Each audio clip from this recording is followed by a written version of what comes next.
ஒரு சிறிய கிராமத்தில் அருண் என்ற புத்திசாலி சிறுவன் வாழ்ந்தான்.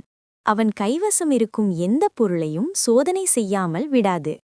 பழைய இரும்புத் துண்டுகள், கம்பிகள், பழுதான கடிகாரம் இவற்றையெல்லாம் சேர்த்து அவன் ஒரு சிறிய இயந்திரம் ஒன்றை உருவாக்கினான்.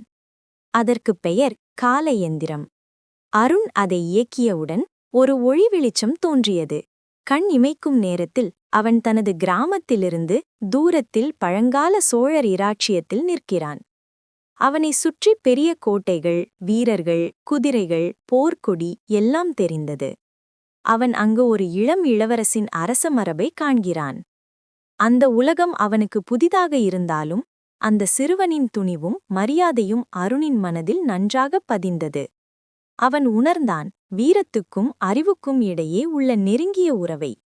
அவனுக்கு திடீரென மீண்டும் அந்த இயந்திரத்தின் ஒளி தோன்றியது. கண் இமைக்கும் நேரத்தில் அருண் தன் சிறிய அறைக்கு திரும்பிவிட்டான். ஆனால் இப்போது அவன் மாறியிருந்தான். தொழில்நுட்பம் வெறும் விளையாட்டுக்காக அல்ல, நன்மைக்காக மட்டுமே பயன்படுத்தப்பட வேண்டும் என்று அவன் புரிந்திருந்தான். அந்த நாளிலிருந்து அருண் தனது அறிவை பிறருக்கு உதவுவதற்காக பயன்படுத்தத் தொடங்கினான். அவன் உருவாக்கிய சிறு சிறு கண்டுபிடிப்புகள் கிராமத்துக்கு பெரிய மாற்றத்தை ஏற்படுத்தின. Thanks for watching. Subscribe me.